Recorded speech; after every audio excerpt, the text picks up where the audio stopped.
Okay, good afternoon, everybody. Thank you for joining us today for the Lunch and Learn session. For those that don't know me, I'm Mark Brace, head of the Wales Safe Communities Network. And today we're going to hear from Peter Greenslade from Mid and West Wales Fire and Rescue Service on changing perceptions on rural fires. Before handing over, just wanted to ask if you could make sure you're on mute, and we are recording the session, so cameras off if you don't want to be seen. There will be time for questions at the end, but please feel free to make use of the chat box as we go through. And if you do have any questions and you can't stay till the end, put them in the chat box and we'll pick them up and reply to them after the session. Once again, many thanks for your attendance, and over to you then, Peter. Yeah, thank you, Mark, and thank you all for plugging in this afternoon. There's a couple of apologies to start off with. First of all, I've got a little bit of a cold, so I might need to take a sip of water every now and then, so apologies for that bit. And secondly, you kind of stuck with me for this session. It was supposed to be a joint presentation with another colleague. However, he's had to book sick this morning, so best laid plans and all the rest of it. So you stuck with me. Some elements of detail that I may or may not be able to answer into some questions in the future. We'll pick up as we go. Okay, if we set the scene, I suppose. If we get the next slide, please.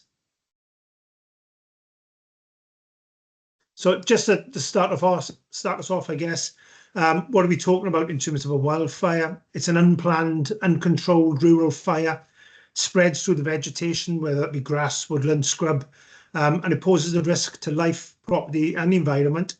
And it requires a decision or an action regarding how we as a fire and rescue service or other partners, how we deal with it. So that's kind of to frame the notion then of wildfire. We'll cover the current position, just in terms of the future position. Our current climate change predictions indicate that we're going to have decreased summer rain and we're going to have increased summer temperatures. And that will definitely, if those circumstances do play out, that will definitely increase the risk of wildfires, not just in terms of number, but also their magnitude and the implications of them as well. Next slide, please.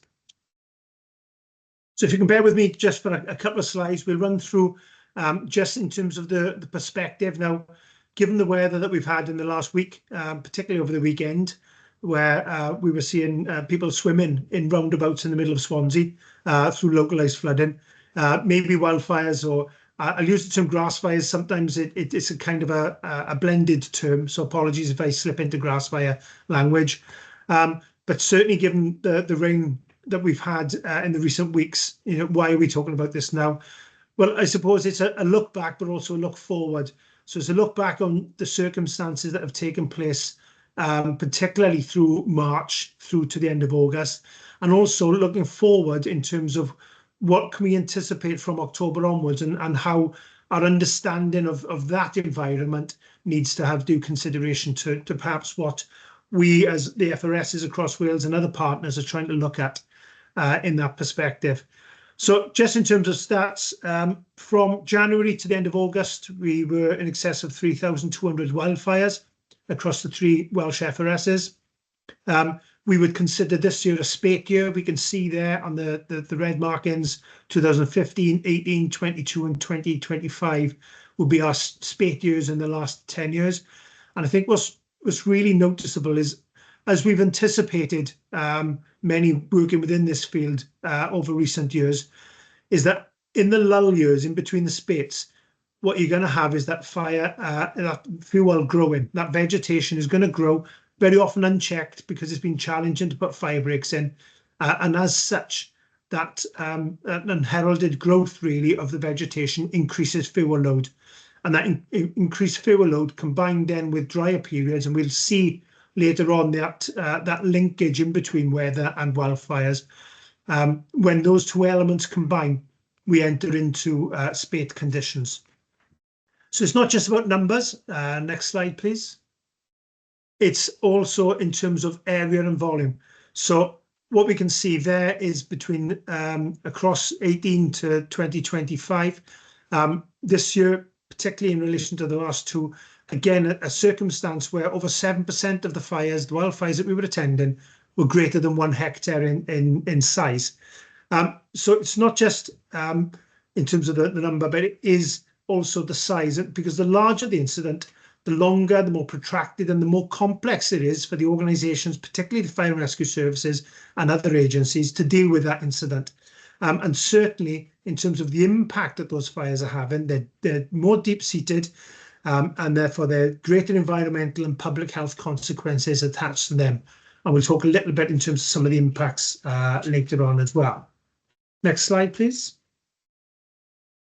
So just to ensure really that we've got consistency across Wales, that this isn't a Mid and West issue. This is a Wales Fire and Rescue Service and a Wales community issue in terms of numbers of grass fires. So what we can see there in relation to South Wales, Mid and West and North Wales in terms of the numbers of incidents that are taking place, there is also a variation in terms of the causality of these incidents as well. So what we find within South Wales is that there is an element of balance between antisocial behaviour fire setting and also land management fire setting.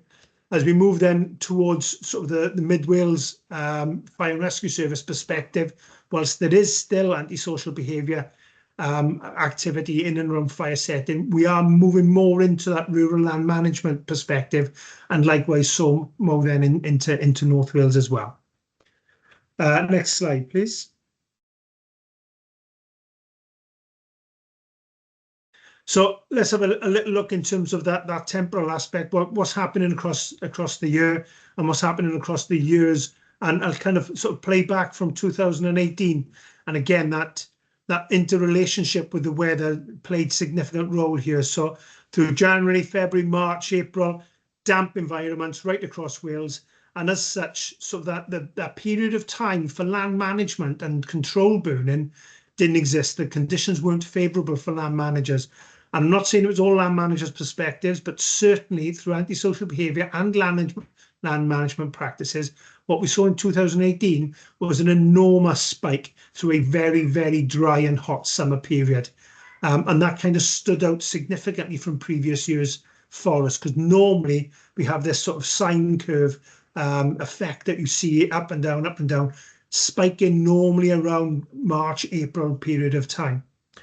If we take it through now to this year, what we saw is January, February, a relatively normal weather patterns for ourselves, a very dry March and early April circumstances, which saw a big spike then in volumes of fire calls, and then a damper June, and again a drier July and August, which again then elevated the instant numbers for us right across the country. What I would say also, I suppose, is that in spate years, the larger grass fires tend to be more prevalent in the spring activity period, but just obviously to demonstrate that there are always outliers to that. South Wales Fire and Rescue Service have been dealing with a fire in a peat bog, which has been running for weeks, up until last week or so. So certainly there are different challenges in and around that. If we move on to the next slide, please.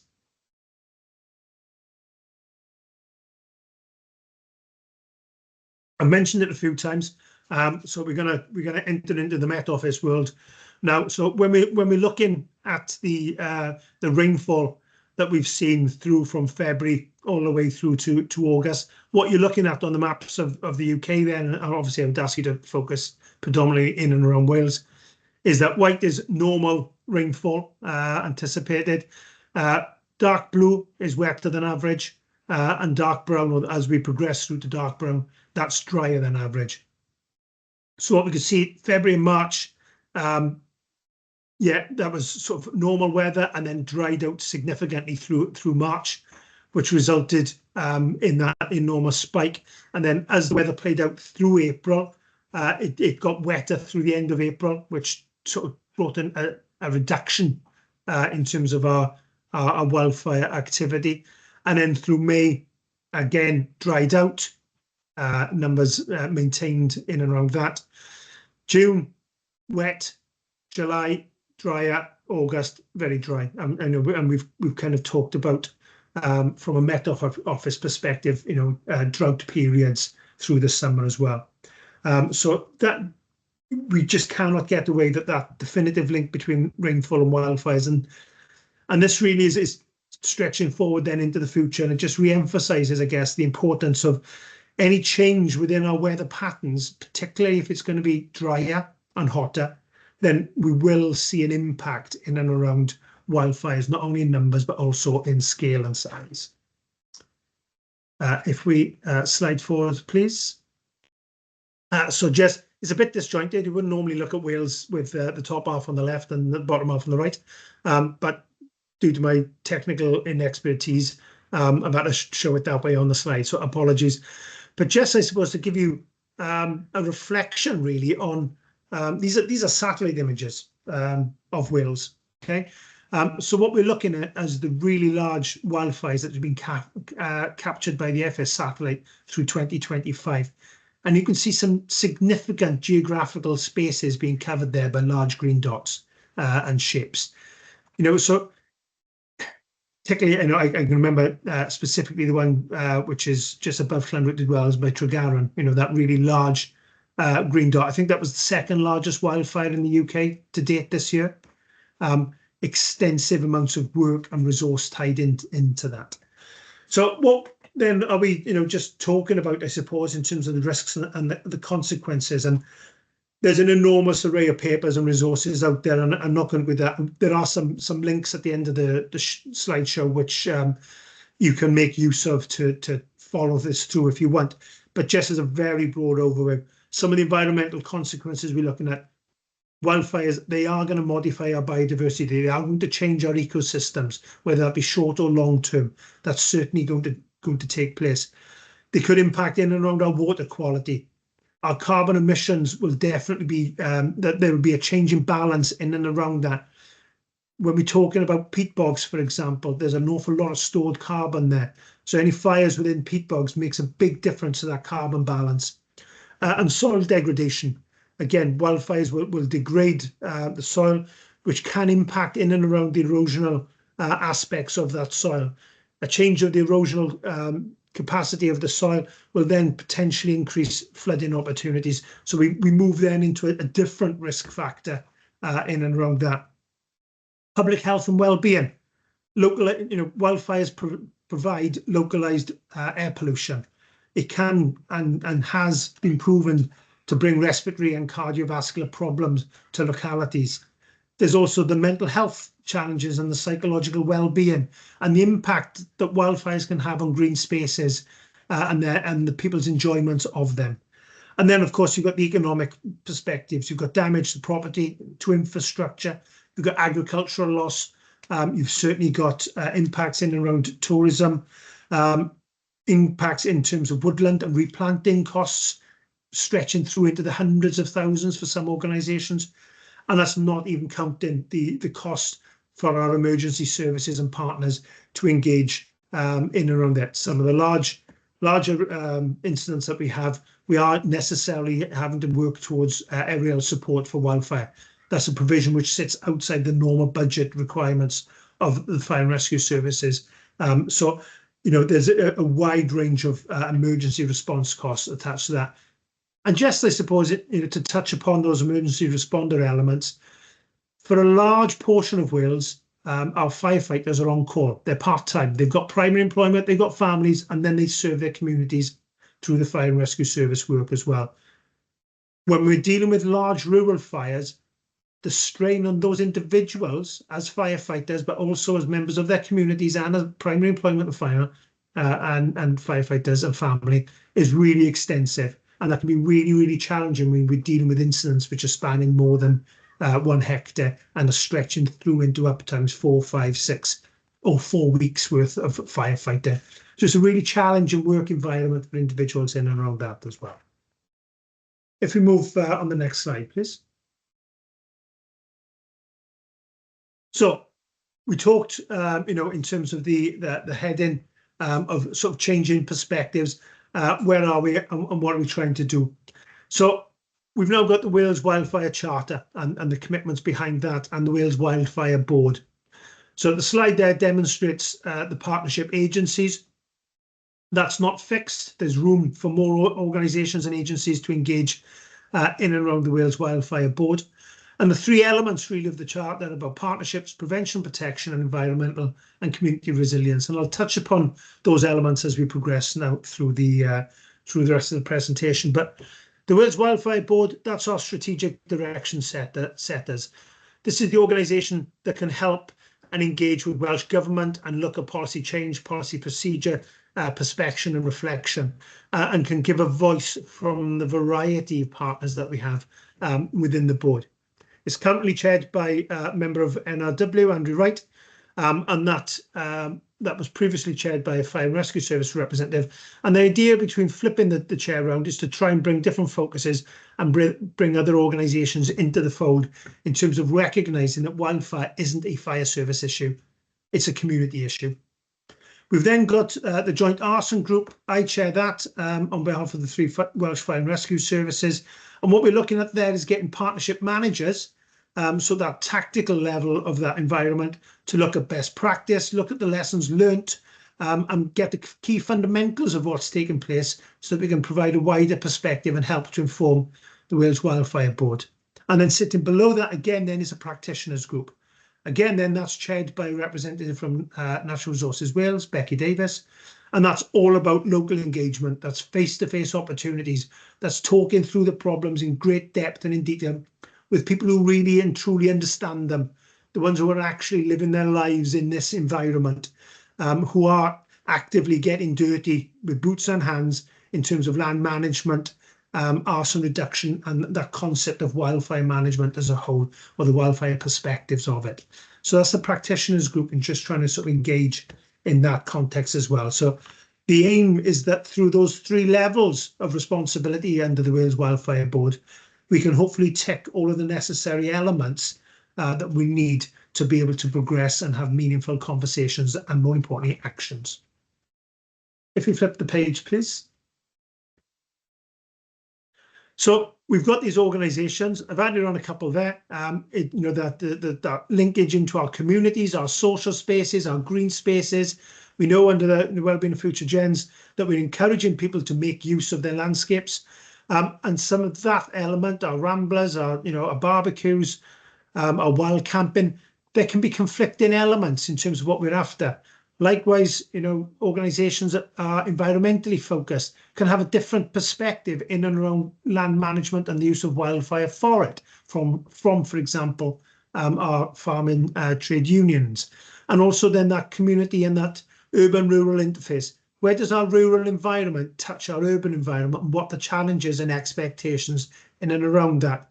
So it's a bit of a balance between all of these different competing perspectives. But the key part really of the partnership board and also the practitioners group is to have meaningful dialogue in and around what these aspects and what these actions mean for one party, and how we can balance that against what other organisations and other parties want, and how do we find some element of understanding in and around that. And we've wrapped up Swansea University within that to provide us with support in and around our current and our future expectations in terms of wildfire management. So working at the interface from the Fire and Rescue Services are really our arson reduction managers, and how they can help and support land management at local levels as well. So if you change the slide, please. So this is where our practitioner who's booked sick was going to pile in and provide an awful lot of really local relevant detail. I'll give a little bit of an overview. I'm happy to take some questions in and around it. But some of the key work that we're looking at in terms of our partnership in practice is dealing with commoners groups, dealing with the national parks, the National Trust, and how can we as Fire and Rescue Services and partners as a whole, how can we look at considerable and responsible burning, support people in that environment?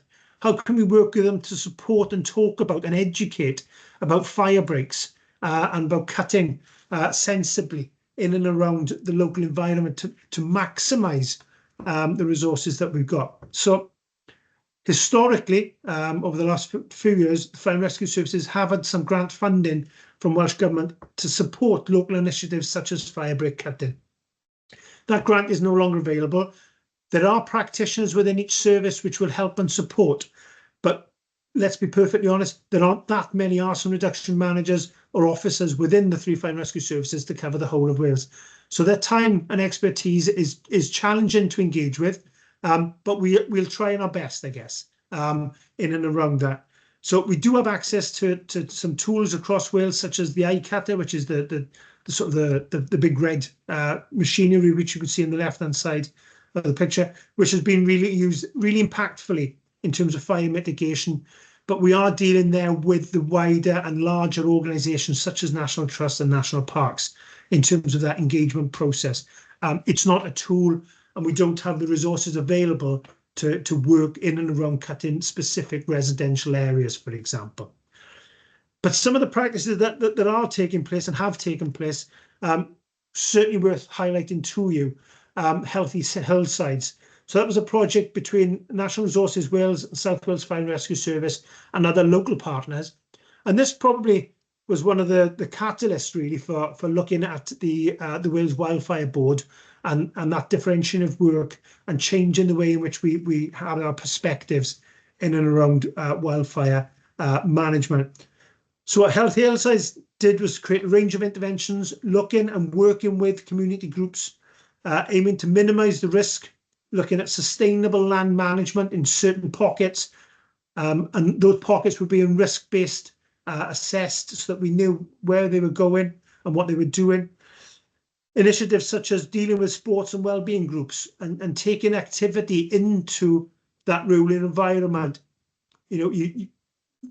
Its footfall will make a big difference. So you could use an iCutter, but likewise ramblers groups and exercise within certain areas. If you're tramping down the grass, that creates a fire break. And it's not a natural one, but it is one which can be engineered through people enjoying themselves, which was certainly the case there. So working with Ramblers Cymru, working with local initiatives in terms of fitness groups and doing outside exercise was helping to maintain footpaths and fire breaks. And then resident engagement events, wildfire resilience workshops, helping to educate people in and around that community and to build that community resilience, looking at the mutual benefits that could take place in and around all of these organisations. And that was coupled obviously then with our educational strategy. The 3 Welsh Fire and Rescue Services will always engage with education strategies right across the key stage elements of school. And we monitor and focus our direction of messaging through different times of the year, but also different localities. So if a locality is prone to antisocial behaviour and wildfire development there, then we'll have different messages in and around those localities. And to bring us, I suppose, from a different perspective in terms of partnership practice right up to date, speaking on behalf of Mid and West Wales Fire and Rescue Service, we're looking at wildfire option development as a service for now and in the future. So what we've recently held is a number of what we would call balanced rooms. These are option development rooms where a wide range of stakeholders, and we had 40 odd representatives in both of these development rooms that we had. And it's all about having a conversation about future wildfire challenges. And some of the answers and options we looked at was looking at change in which we, as Mid and West Wales, will look at our operational management of incidents. Historically, fire rescue services in Wales have been quite clear generally in terms of a wildfire or a grass fire. Turn up, squirt water on it, whack it with a beater. In modern parlance, use knapsacks or leaf blowers, but put it out. And that's slowly but effectively changing over the last couple of years into this. It's evolved now into, let's understand that land managers need to burn. It's a very effective and efficient and important part of their land management practice. It brings a richness to their environment. It allows their business to flourish differently and better. So we need to understand that in our practices from a fire and rescue service perspective. So how do we change our operational modality? And also then how do we influence and exert pressure on government for change in terms of their agricultural generally policies and procedures? What about community groups? What can they do? And what about wildfire teams? Can we change our perspective in how they South Wales have a burn team? They engage within that local environment. The other 2 Welsh FRSs don't at present. How do we look at that? And how do we change our community comms and our community engagement in the longer term. So that's just a kind of a sample, I suppose, of a couple of themes which are taking place in terms of partnerships. If we change the slide, please. So what, as a Wales Wildfire Board, are we doing in terms of campaigns and communication strategies? So you may well have seen within organisations we've got, and if you haven't, then I would encourage you to share with them and follow the links, and encourage your comms teams and representatives to engage wherever possible. There's two themes effectively. We've got Burn to Protect and we've got Wildfire Wise. So Burn to Protect is all about wildfire risk reduction. This is about removing dry vegetation that fuels our extreme wildfires. This is about creating fire breaks to slow or stop the spread of uncontrolled fires. So this is encouraging people, the right people, to responsibly burn. Land managers, take steps to manage your fuel stocks and your landscape so that it's safer and better for everybody, because sensible and responsible land management through burning is really, really important. So if we talk about some of the elements in and around that, a controlled burn is a cooler and slower fire than what we get. It targets certain areas and surface vegetation. It can preserve different levels of soil, in particular peat soils. They emit less smoke and less pollutants than wildfires, therefore you get less public health effects. So there's benefit in burning in a controlled manner than there is letting it go into a wildfire environment. So our plea is how do we encourage people to do that? It can enhance carbon storage through biochar formation, for example. Our biodiversity and our habitat restoration. We can get a mosaic of different vegetation types and stages, so we can have different species which can be developed in and around that. It encourages regrowth of native plants and mosses. And it can help threatened species by improving the habitat and reducing invasive plants. It can be more cost effective and sustainable. So prescribed or controlled burns would cost approximately £160 to £200 per acre, which is a lot less than what it costs in terms of that emergency wildfire management and suppression that we get into at a later point. So therefore, controlled burns are scalable and they're adaptable, so that it becomes much more manageable, and you can use it to protect vulnerable locations in and around that. So that campaign is all about education, collaboration, and prevention. We're moving away from this period of time in terms of sort of October to March, or March the 31st, March the 15th, and this ties in with the heather and grass burning code. So burn during the right period of time. The campaign will run during this period of time. Encourage people to it, encourage people to engage with ourselves, with Natural Resources Wales, with the farming unions, with the land managers. It's all about how we link in with that. And these messages then are shared through our community engagement and social media through a range of our partners. So again, please, if your organisations can, please engage and support. And then we flip. Once we're out of the legislative perspective in terms of heather and grass burning code, whilst there are licences which mean you can burn outside of that area, historically there's been very little uptake for that. So once we move over into April the 1st, we're into an area then where, a comm strategy of Wildfire Wise. Yeah, and this is all about who are we targeting? We're targeting the landowners, we're targeting the farmers, we're targeting the commoners. We're targeting young people, tourists, countryside users, the general public, and all of our wildfire organisations and our police. So we're looking at school liaison, we're looking at safety messages, we're asking the public to be more vigilant and encourage them to use Crime Stoppers numbers, and we're looking at enforcement and advocacy through the police, and we're looking for landowners, farmers and commoners to have a wider perspective in terms of that land management. Wildfires are preventable. We can do something in and around that. Respect the countryside.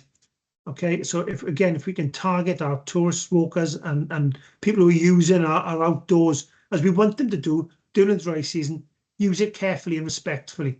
Barbecues, campfires, cigarettes, etc. Let's make sure that we get that messaging out to support sensible use of the outside. Control burns, follow the regulations. And again, then it's just to kind of re-emphasize that this is a community responsibility. Wildfire isn't a fire and rescue service responsibility anymore. It always has been a community one. It's just how do we balance and change that perspective in and around it. So if we change the slide, please. We're near in the end, so my voice is just about holding out. So how do we then bring sort of the messaging, I suppose, into you as representatives for your organisations and your partner groups, and how you take that through then into the people that you engage with? So just, I suppose, some practical advice for those who are living or dealing with people who are living in and around this rural-urban interface, where this rurality, where our scrub and our grassland is going to come into contact potentially with our properties. So partners, please engage with your stakeholders, your clients, and discuss home fire safety with them. If you have that capacity as a partner, undertake a home fire safety check and talk about the risk of wildfire if that's in that locality. Contact your fire and rescue services, ask for support and guidance to help you to have those discussions if necessary. Community resilience. Are there willing volunteers within the local communities that are happy to work together to look at basic land management through a variety of different techniques to stop scrub encroachment? If they are, please get in contact with the local fire and rescue service, and we will offer support and advice to help them manage their local environments. But we can't do it all for everybody. Wales is too big, and the fire and rescue services just don't have the resources to do that. But we're more than happy to help and support others to take that cause on. And importantly, I suppose, in terms of that community resilience, is talk and support vulnerable neighbours within your communities. If there is vulnerability out there, please refer them for a home fire safety check. Have a conversation with them about managing scrubland around their environment. So what do we need to do on a practical basis? None of this is new. None, literally we'll be teaching a lot of you to suck eggs, so apologies for that, but I'll run through it.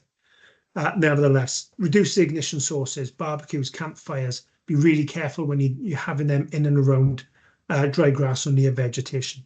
Dispose of cigarettes properly, obviously. Avoid littering. Importantly, around the localities and of the property, consider the 10-metre rule. Is it possible to have a 10-metre cleared zone around your home or around the property? Remove wood piles, dead plants, other combustibles from that locality, which we can do. Keep the grass short.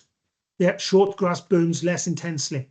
So therefore, it's a way of minimising the risk and the spread of wildfire.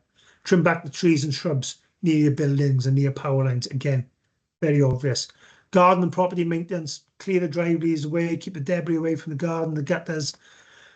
Your wood piles, the position of your sheds, your compost heaps, patio furniture. Keep it away from the home. Keep it away from boundaries. And store flammable materials like fuel or fertiliser away from the house. If you've got a fuel tank, try and give it a 3-metre clear zone on its own. And then just, again, from obvious reasons, safe equipment use. Be careful, what you're doing in and around mowing and any other sort of blow torches for burning of weeds and all that sort of world of work. And then if a fire starts, ring 999, keep us informed. When we are in periods of spate wildfire activity, our fire controls can get inundated.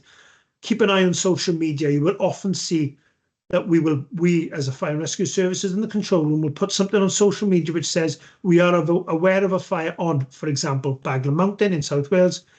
Yeah, so you don't need to ring 999. We know it and we have resources dealing and managing with that situation. However, if that fire is encroaching upon your property, then obviously we want you to ring and raise the alarm in and around that. Don't tackle large fires. Get out, stay out, evacuate, wait for the fire and rescue services. If you've got a garden hose available, consider damping down around your boundaries. And to help the emergency service to respond to you in a more speedy manner, consider your location. And consider, if you're in a rural environment, downloading an app such as What 3 Words or whatever else is out there to give emergency crews the exact location. Fire and rescue service control rooms have got What 3 Words. They do know and can help use that to guide crews. into the localities. If we change the slide, please.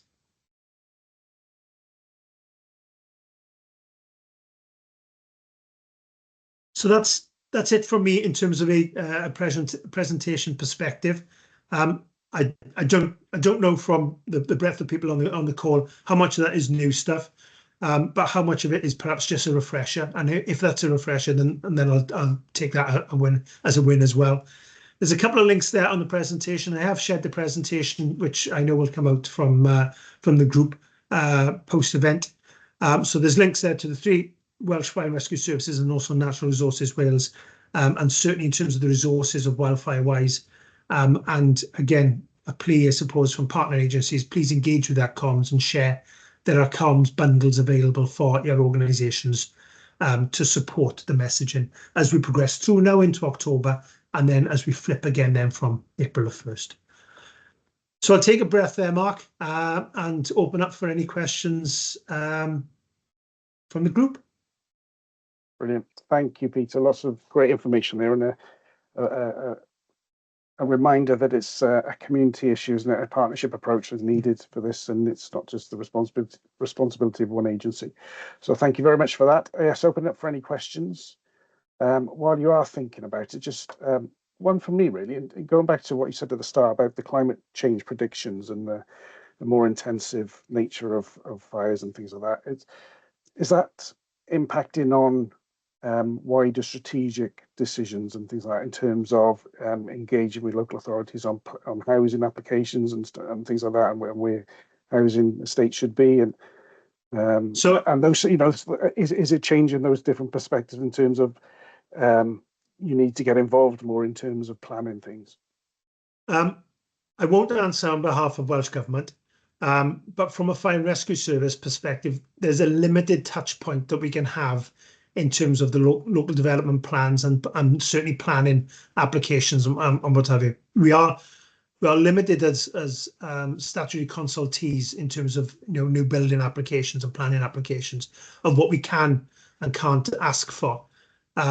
So whilst it could be advisory that we would recommend that you keep a clear space around the boundaries of new development, what we can't do from a fire and rescue service is make any enforceable action in and around that. So we've made representations into Welsh Government, and this is part, I suppose, of, you know, the growth of the Wales Wildfire Board and its touch points in the future on being able to influence that longer term strategic planning to consider climate change and the impact of wildfires in our communities longer term. So we advise, but we can't do anything hard and fast in and around that at this point in time, Mark. Yeah. It links in with the future generation stuff as well, doesn't it? Long-term planning. And the other one for me then is about communication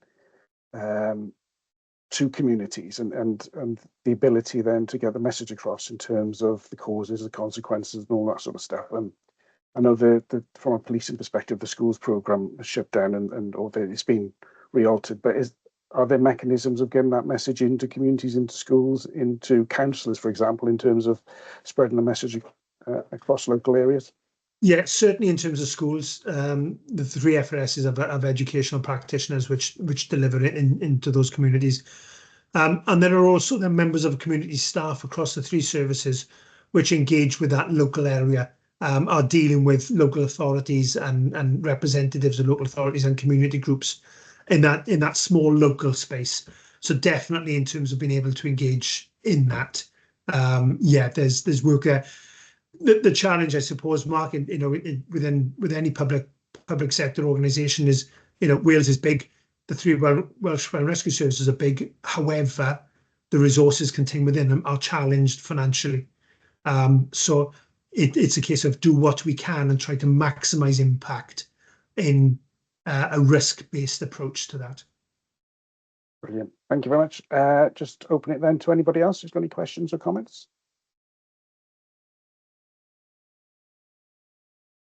No hands up. I think it was a refresher session then, Peter. Yeah, very much so.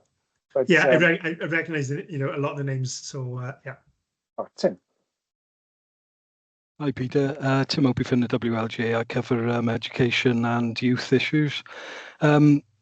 From my knowledge, I did quite a bit of work on this some years ago with the fire service, linking with youth services across Wales. And from then, I don't know whether it's still the case, but the vast majority of maliciously set fires weren't done by young people. It was actually, the perception might have been, but the truth was it was middle-aged people rather than the younger people. But what I was going to just say is your connection with schools is great, and it's good to hear that you're getting the message through that route. But increasingly, children and young people aren't attending, or there's an increasing number of children and young people not on school rolls and home educated or in special settings and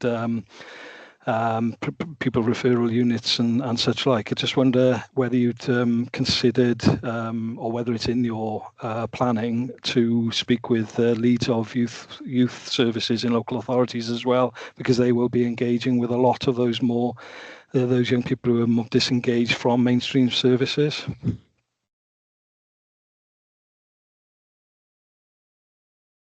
Oh, we lost Peter. We lost Peter. I think your question bamboozled it. Yeah, Tim, it's Michael from South Wales Fire and Rescue Service. I can probably answer that. Okay? Sorry, yeah, I got you. Yeah.